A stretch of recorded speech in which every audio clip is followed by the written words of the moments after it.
پھر اسی میں ایک اور عبادت آ جاتی ہے جو ابو داؤد شریف کی حدیث کے اندر آیا ہے، اس کے اندر فرمایا کہ اعظم یوم النحر عند اللہ، اعظم الایام یوم النحر عند اللہ سبحانہ وتعالی۔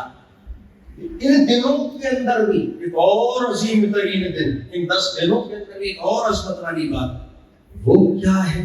وہ یہ ہے کہ یوم النحر قربانی کا دن، نبی کی آ رہی ہے 10ویں یہ قربانی کا دن اللہ کو بہت محبوب تھا، اعظم الایام کہا گیا، ایک سپرلیٹو کے لیے استعمال کی دنوں میں۔ یہ 10 دن افضل، ان میں بھی پھر ایک اور افضل 10 نبی کا مقام، 10ویں دن کا مقام جو میں ذکر کر رہا ہوں، کتنی عظمت، 8ویں کا بہت ساری چیزیں مختصر ذکر کرتا تھا اللہ۔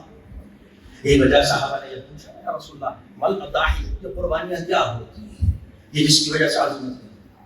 تو میرے حبیب نے فرمایا سنت ابیکم ابراہیم علیہ الصلوۃ والسلام، تمہارے والد سب جب اللہ سیدنا ابراہیم علیہ السلام کی سنت ہے، ان کا طریقہ ہے جس پر ساری قوم چل رہی ہے، اللہ نے ساری قوم کے لیے کر دی۔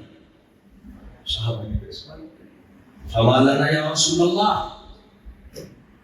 هذه الاضاحی، ہماری اس میں پھر کیا ہے یا رسول اللہ؟ یہ تو آپ نے بتایا سیدنا ابراہیم کی سنت ہے، طریقہ ہے، انہوں نے کیا، انبیاء نے، ہمیں کیا ملے گا؟ سنت۔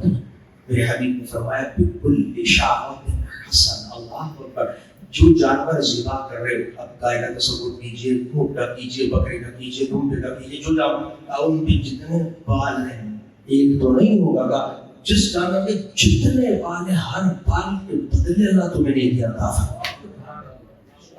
میرا آپ سے سوال ہے، بکرے کے گھروں کی ذبح کرتے ہیں، کھاتے ہیں، روٹیاں ذبح ہوتی ہیں، 10 جانور ذبح ہوتے ہیں، کہ کہیں آپ نے حدیث میں سنا ہو ہر روز ایسے ذبح کرنے میں یہ مقام مل رہا ہو؟ بکل شعرۃ حسنہ، ہر بال کے بدلے اللہ تجھے عطا، عظمت ہے، تبھی تو